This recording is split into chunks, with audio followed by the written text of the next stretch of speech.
Come in. Welcome. I'm E.G. Marshall.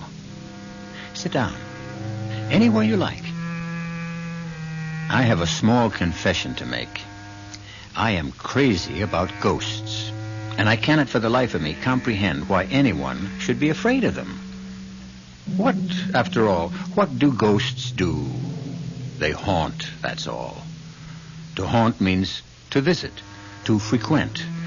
In short, to hang around. What's so scary about that? A hopeful lover hangs around a lot. If an inspiring lover or a wistful compatriot can hang around without inspiring fear, why not an anxious ghost? Is it really you, Paul? Yes, Melba.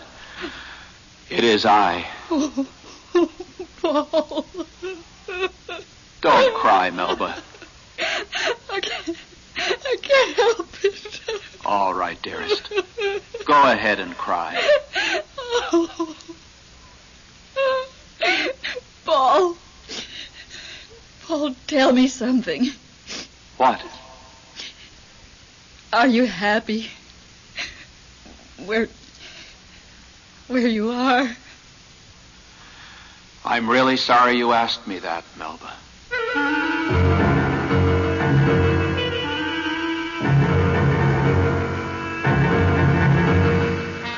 Our mystery drama, Ghost Talk, was written especially for the Mystery Theater by Elspeth Eric and stars Lenka Peterson and Elliot Reid.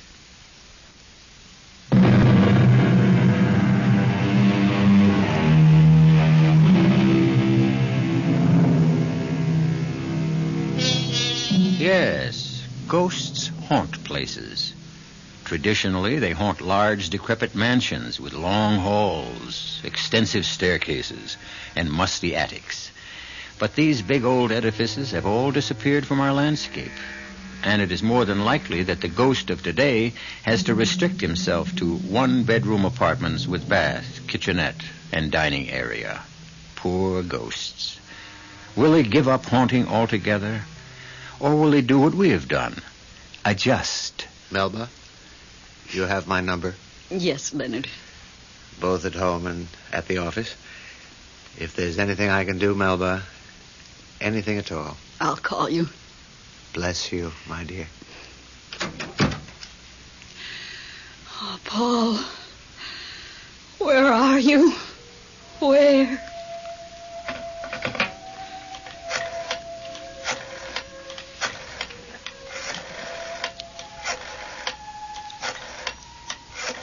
Oh.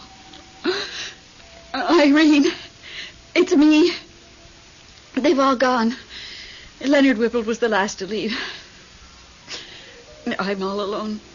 No, I'm not crying. I'm trying to be brave and calm and remember everything you told me. Leonard said to call him if I needed anything, but what does that mean? I need my husband.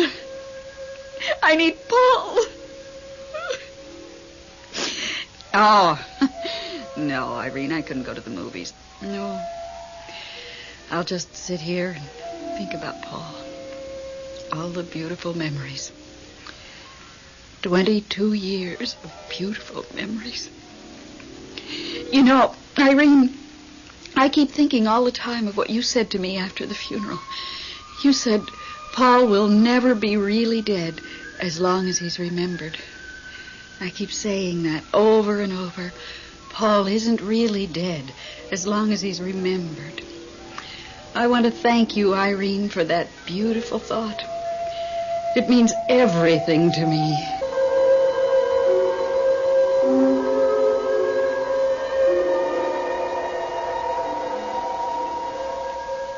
Oh, Melba. Melba. How goes it, Paul? Hello. It's Bruce, isn't it?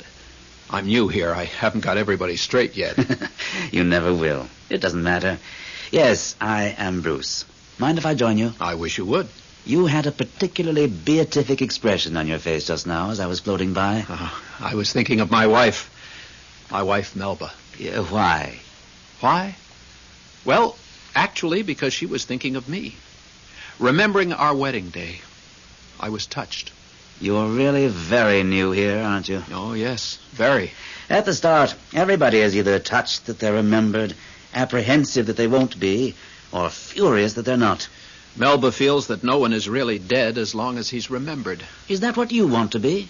Not really dead? It sounds nice. Well, it isn't.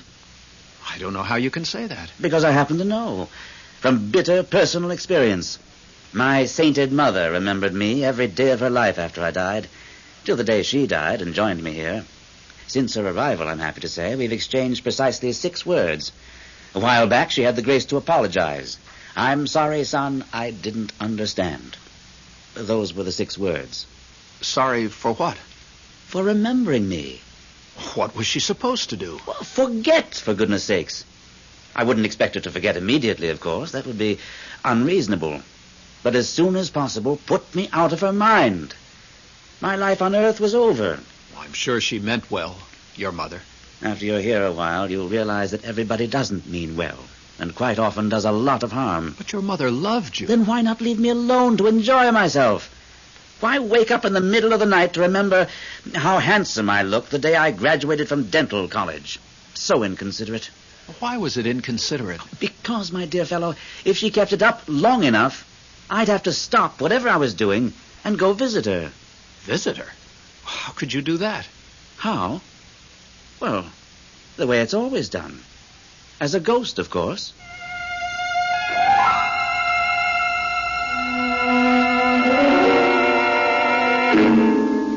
Irene? It's me. Oh, all right, I guess. Leonard was here. We sent out for Chinese food. He left about an hour ago. Oh, I'm just sitting here and remembering. I got out the old picture album to show Leonard. I don't think Leonard cares too much for travel. I wasn't sorry when he left. Looking at the snapshots and remembering the beautiful life I had with Paul, it seemed to bring him closer. Oh, I mean it, Irene. A couple of times, I felt as though he was right here in the room with me. Honestly.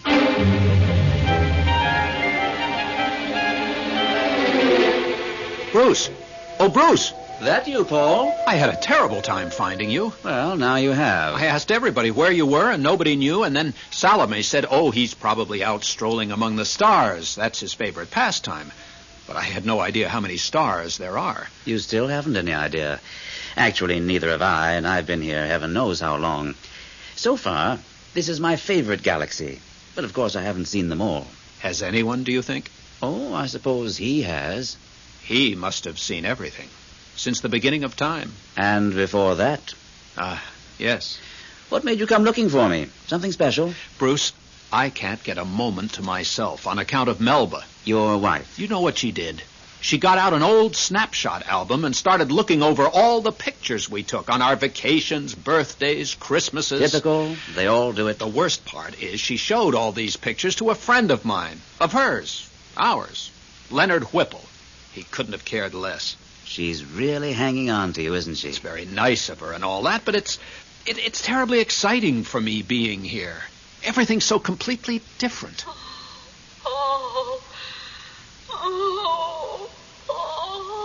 There she goes again. Hear her? Oh, Paul, dear. Dear Paul. Hear that? Vaguely. She just keeps after me and keeps after Well, what me. about this Leonard Whipple? Well, he's a very nice guy, but he's not going to hang around much longer if she makes him look at pictures of our honeymoon in the Grand Canyon. You couldn't just ignore her, I suppose. Well, she's my wife, and I love her. I mean, she was my wife, and I did love her. But now, things are different. I'd say so. Well, for goodness sake, look there. If it isn't him. Him? You mean it? Really? Him? I haven't seen him in eons. I never have. Sir, please. Oh, yes, it's Bruce. Yes. Am I right? Yes, sir. And this is Paul. He's new. I know. Hello, Paul. I'm really thrilled to meet you, sir. The galaxy is looking well, don't you think? I love this galaxy, sir. You said it out so neatly. There's one star I've been concerned about. I think it's beginning to twinkle out. Sir, as long as we were so fortunate as to run into you like this, could we have your advice about something? You know I dislike giving advice. It's for me, sir. I don't know what to do about my wife. Is she here? Oh, no. She's with the living. On Earth. Oh. And she's grieving. Well, that's to be expected. She'll stop after a while. She doesn't show any signs of stopping. I was wondering if I shouldn't, appear to her. Bruce says it's a simple procedure. Well, you could do that, of course. I never thought very highly of that ghost business, so theatrical. But if it'll make her feel better? I suppose we do owe a measure of responsibility to the living. You think I could go back for a short visit? Well, you're free to do as you like. If I were to tell you what to do, you wouldn't be free anymore, would you? Well, if you just tell me what you think. No, I really can't do that. That would be tantamount to telling you what to do because of me being who I am. You see, you think I have all the answers. Everybody thinks so. Well, I don't.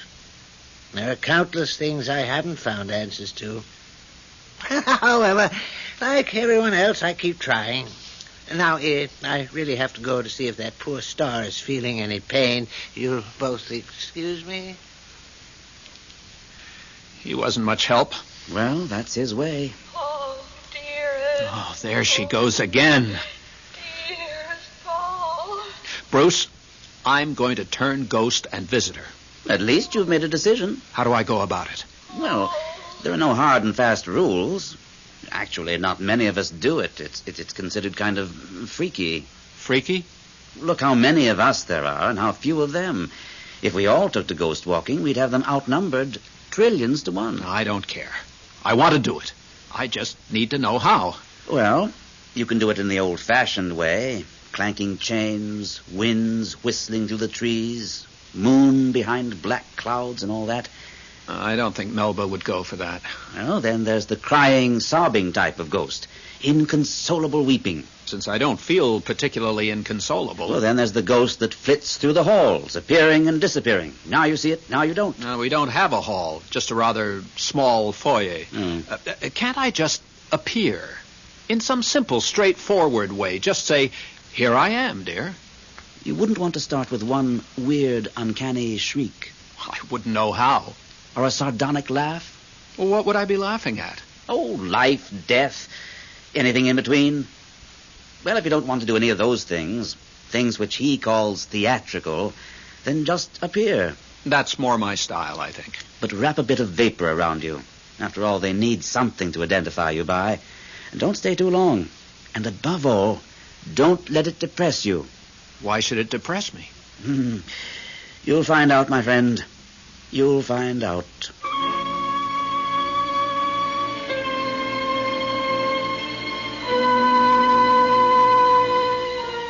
It never occurred to me that a visitation by a ghost could be depressing. Take now that well-known ghost of Hamlet's father, speaking spookily from the battlements at Elsinore. Of course, he didn't sound happy. How could he when his own brother had just killed him and promptly married his widow? He sounded angry, yes. Vengeful, yes. But depressed? No. And certainly not depressing. I'll return shortly with Act 2.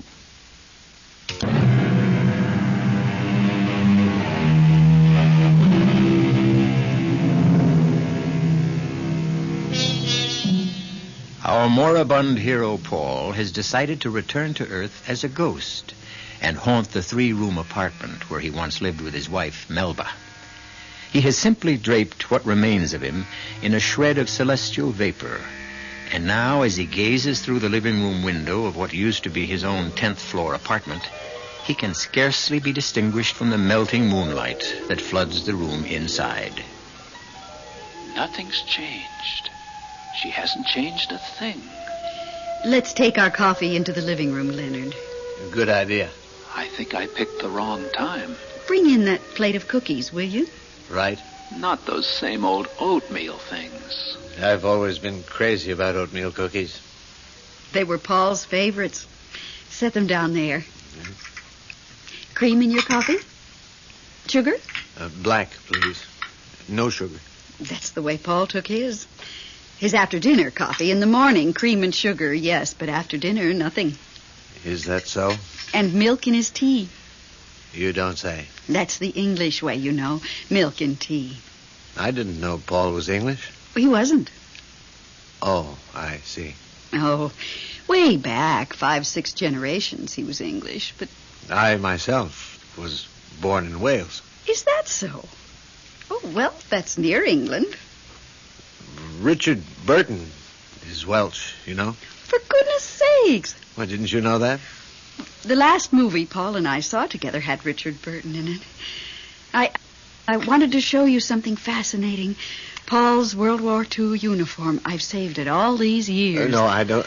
Not tonight. And his captain's bars. Some other time. I've really got to be moving on. Oh, if you really have to. Such a beautiful night.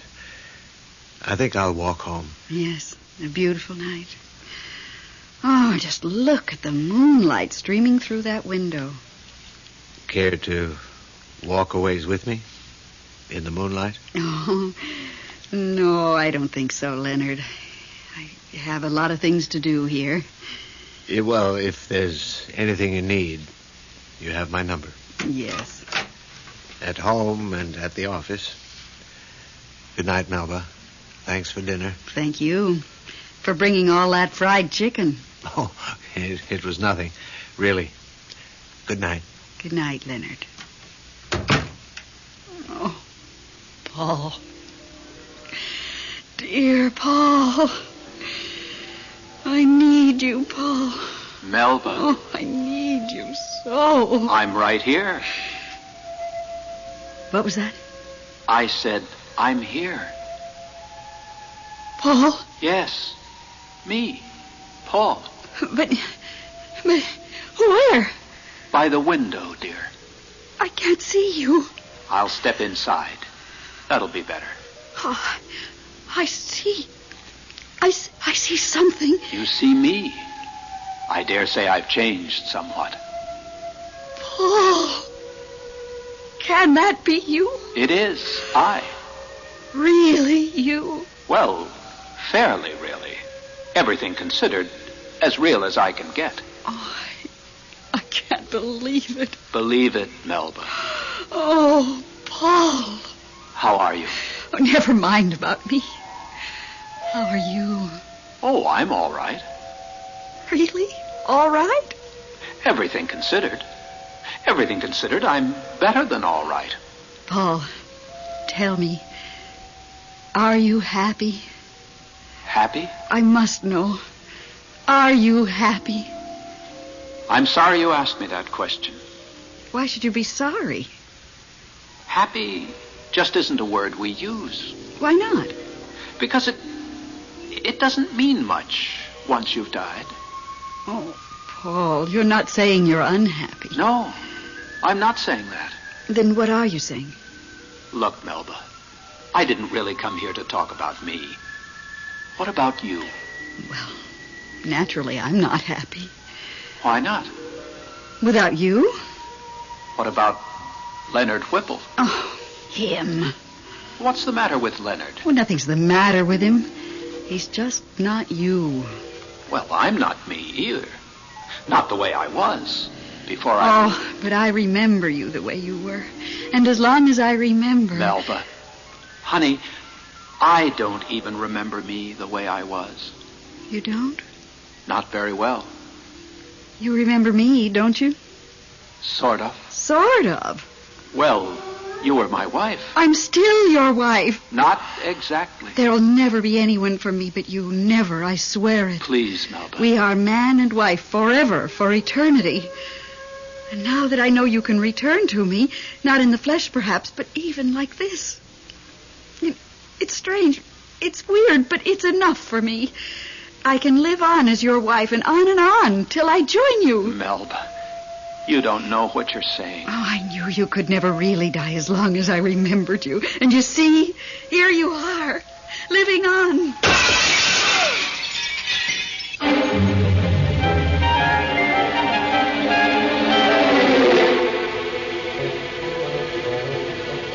Hello, Irene. Me. Guess what? You'll never guess. Paul was here. Yes. Yes. Right here in this living room. All right, then his ghost, whatever.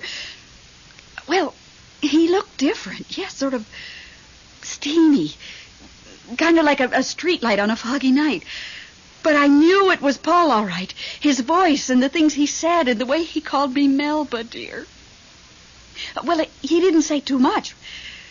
I asked him, was he happy? Because naturally I wanted to know, but he wouldn't say. He wouldn't say he wasn't unhappy either. Isn't that weird? He wanted to know about me. Am I happy? Isn't that sweet? And he asked about Leonard Whipple. Imagine him knowing I've been seeing Leonard off and on. Of course, I told him Leonard doesn't mean a thing to me, that there could never be anyone else for me. I said, Paul, we are man and wife for eternity. I said, you can never truly die, Paul, as long as I remember you. And then, you know what, Irene? There was this great big noise, a crash sort of. No, not like thunder, more like music, like a chord out of Beethoven or somebody. And all of a sudden, he was gone. But he'll be back. Like you said, no one is really dead as long as he's remembered.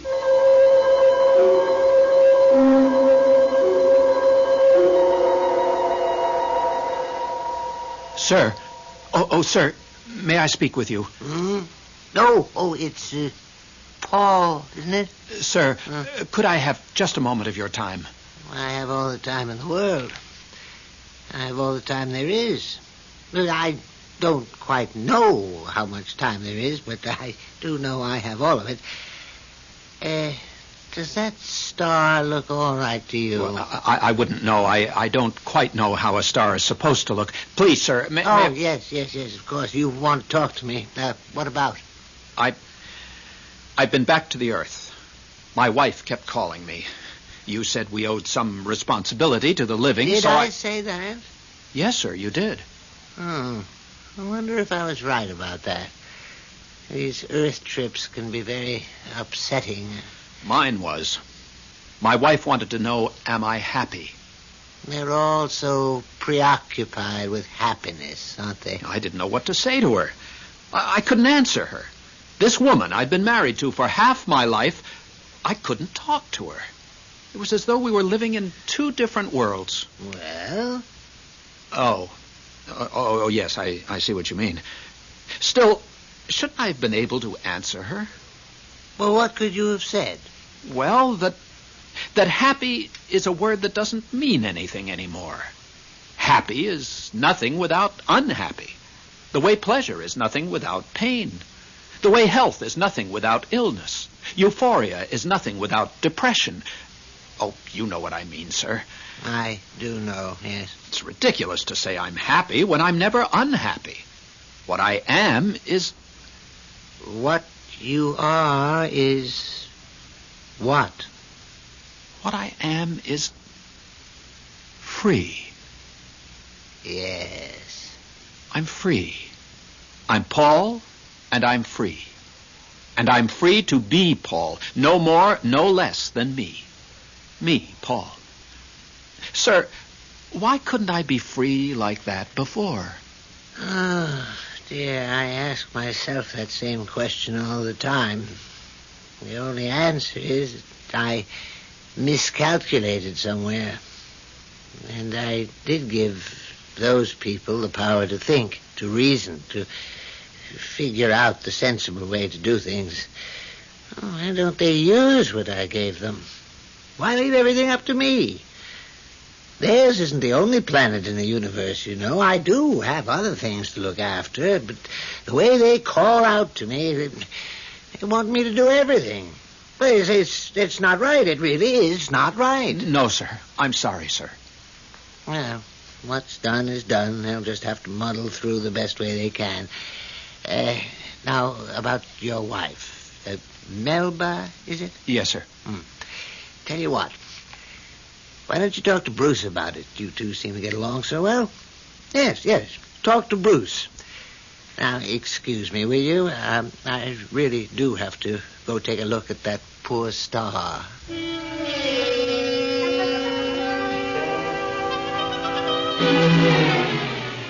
Bruce, he just wasn't any help at all. Now, you listen, Paul. Suppose you had invented the greatest machine imaginable. One that would do, practically anything you can think of. How would you like it if somebody came running to you every time a bolt got loose and asked you to tighten it? But, Bruce, Melba says she's going to go on remembering me forever. We'll be man and wife forever, till she joins me here, and then we'll still be man and wife. Maybe once she gets here, she'll change her mind. But she's only 42. She'll be remembering me for years and years and calling for me, and I'll have to put on that vapor stuff and haunt the apartment. And Bruce, it's so hard to carry on a conversation with her now. It didn't used to be, but now... Well, you couldn't just ignore her. I love her, Bruce. Do you? Well, I did. For a very long time, right up to the moment I died. My last words were, I love you, Melba. At least, that's what I meant to say. I know I had it in my mind to say that, but I'm not positive I ever got around to saying it. Anyway, I can't just brush her off. My. You do have a conscience, don't you? Well, I hope so. It's a very fine thing to have, of course, but sometimes... Look, there's only one thing you can do. What? Get married. Married? To Melba? No, not to Melba, you idiot. How could you marry Melba? She's there and you're here. Some marriage that would be. But then, whom would I marry? Oh, heavens to Betsy, Paul. The place is full of women. Have you ever seen Helen? Helen who? Helen of Troy, they call her. Actually, I've never met her myself, but from what they tell me...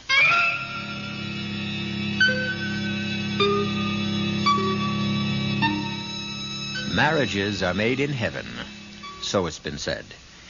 There are those who consider this a profoundly true observation, while others think it one of the silliest statements ever made. I myself have no opinion, at least none that I care to express here. But no one, so far as I know, has ever claimed that people actually get married in heaven.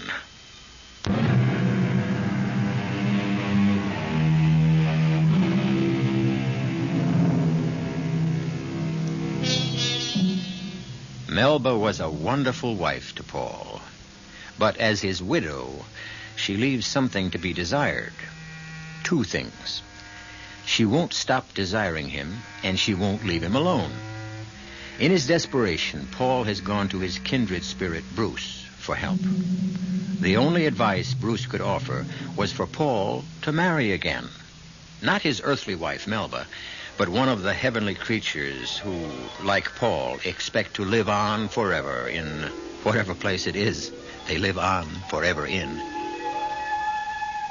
You definitely burned yourself out, little one. Too bad. Sir? Oh, sir. Oh, look, Paul. This dear little star has burned itself out. Well, I knew it wouldn't be long. Sir, I did what you told me to. I talked to Bruce about my problem, and you know what he said? He said get married. Married? He says the only way to make Melba forget me is for me to get married to someone else. Someone here. Where else? What do you think of the idea?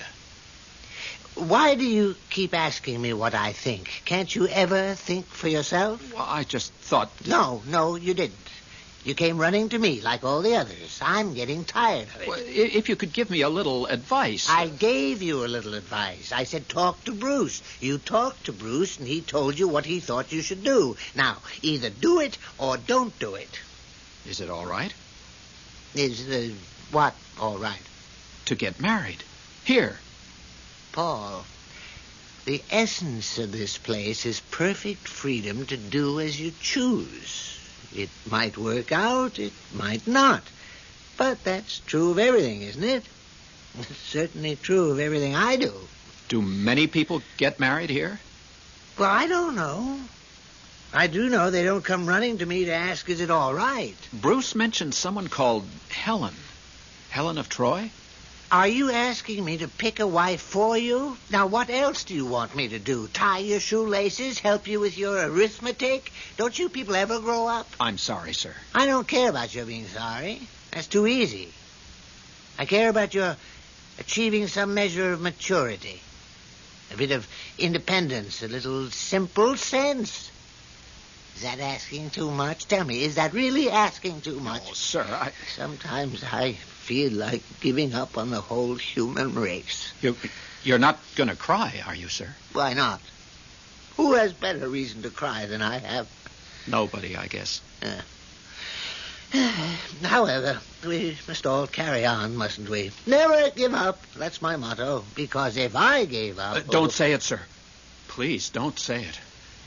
No, I won't say it. I wouldn't be so cruel, no matter how provoked. Now, Paul, I really must go to tend to that poor little star who, believe me, needs my help more than you do.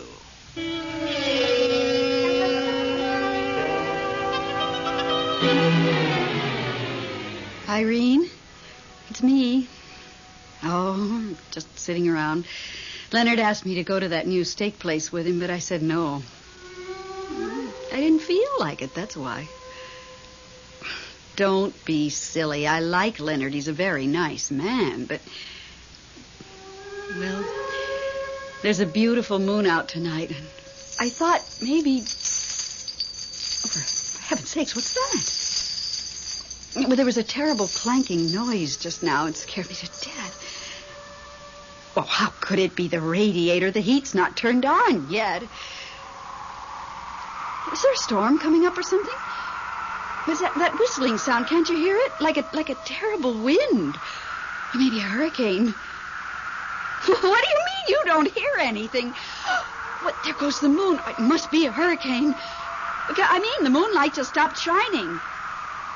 How can it be shining where you are and not here? Oh, now it's shining here, too. Irene, are you there? Are you crying about something? Oh, I thought you were. No reason. I just thought I heard... Well, I heard somebody crying. More than crying, really sobbing. Oh, my goodness. Something just ran through the room. How do I know what? It disappeared into the kitchen. Irene, there's something here in the kitchen. It's laughing, terrible laughing. It couldn't be Paul because it couldn't be. Paul doesn't behave that way. He just comes to the window and says, "Here I am, Melba dear." It couldn't be Paul. Here I am, Melba dear. He just said it. Here I am, Melba dear. Melba, I'm here. Irene, I'm going to hang up. I've got to find out if it's Paul. And if it is Paul, I've got to know why he's behaving so peculiarly. No, don't come over. You might scare him away. I mean, after all, I'm used to these things and you're not. Bye, Irene. Hello, Melba. Paul, is it you? No, it's not Paul. Oh, don't be frightened. I'm Bruce. Bruce? Who? I don't know any Bruce. I'm Paul's new friend. His best friend, actually. But why are you here? Why isn't Paul here? He couldn't make it tonight. Why not? Nothing's happened to him, has it? What could happen? Well, nothing, I suppose. Everything's already happened. Precisely. Well, then why isn't he here? I've thought about him and thought about him every single day, and every time I woke up during the night. I've been over every moment of every day of every year we had together. That's just it. And I'm just about to start over at the beginning. I wouldn't do that if I were you. Why not? He's not really dead as long as I remember him. He's not really alive either, is he? Well, no, but... Melba, you're wearing him out with all this remembering. Wearing him out? Yeah, back and forth, back and forth. It's very tiring, Melba. You mean he'd rather just stay where he is? I think so. Oh, nobody wants to be dead and forgotten. Wait till it's your turn. I certainly don't want to be. Wait. You'll find out.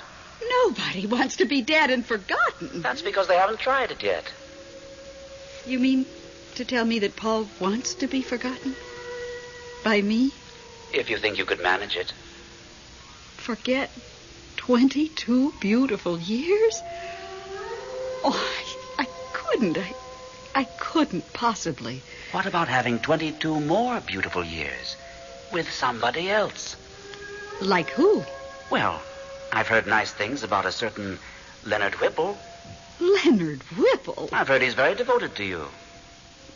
But Leonard's not Paul. I mean, Leonard could never be Paul. But he could be Leonard, couldn't he? If you'd let him. Well, Paul is the only man for me. Always was, always will be, and that is that. Oh, Melba, Melba. Why do you say, oh, Melba, Melba, like that? Because you forced me to tell you something I really have no right to tell you. What? What is it? Hardly anybody knows about it. Just me. And Paul, of course. What is it?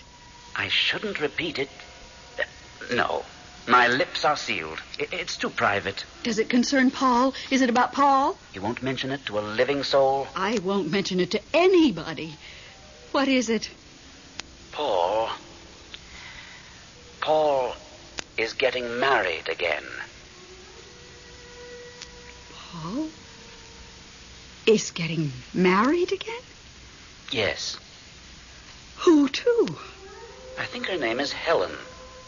Is she pretty? I've never met her, but I hear she's very pretty. Young? I believe so. Oh, how could he? How could he? That's life, Melba. Life? Paul's not alive. No, but you are, Melba. Yes, I am. Make the most of it. That's my advice to you. Thank you, Bruce, for telling me what you told me. I really appreciate it. You're quite welcome. I don't suppose Paul would ever have told me himself. Oh, eventually he would have. Maybe. Maybe not. Well, if you see him, tell him I hope he's very happy with his Helen. I'll tell him. Nice to have met you, Melba. It's very nice to have met you, too, Bruce.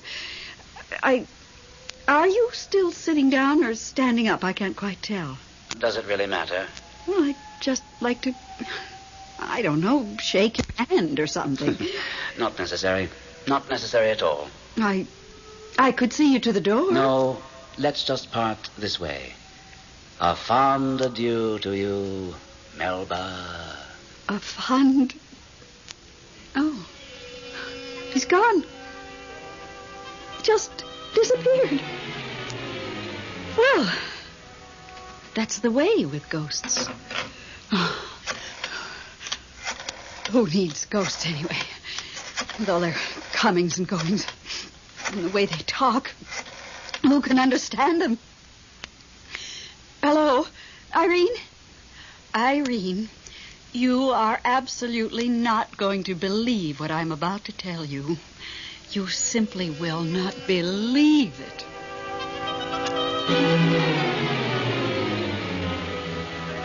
Bruce, where have you been? I've been looking all over for you. Even Salome didn't know where you were.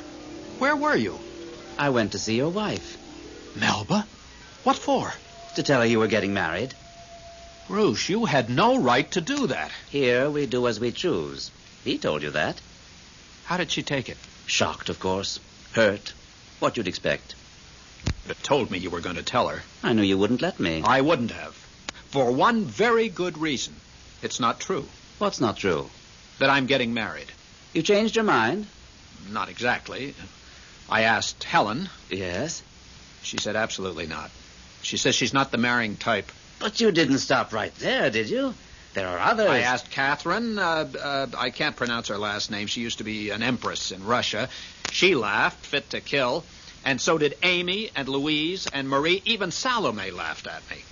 Are you upset? Well, nobody likes to be laughed at. Yes, I'm upset. But on the other hand, I'm relieved, too. Bruce, I really don't want to get married. I never thought you did. Everything's so nice here, so free and sort of uninhibited. So peaceful.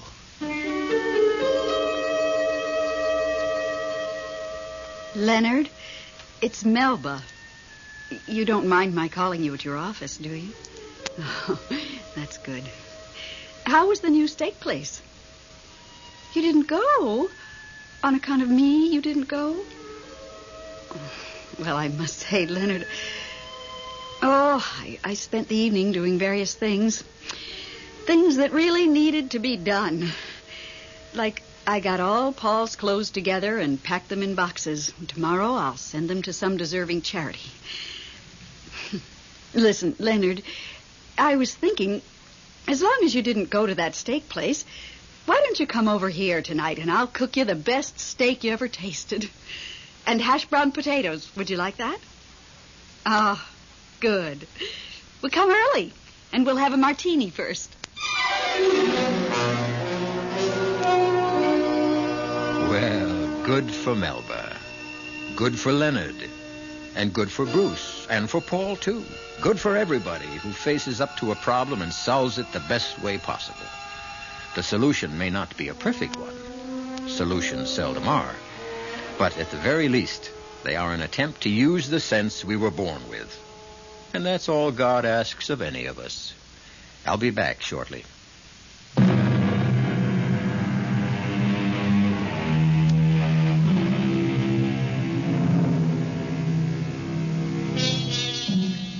You do realize, don't you, that the story I've just brought you was all pure fantasy. I don't know any more than you do what happens to us once we have resigned this terrestrial life, and you know as little as I do. Unless, of course, you are a ghost. Oh, if you are, I wish you'd get in touch with me. I have gobs and gobs of things I'm dying to ask you, well, for one thing,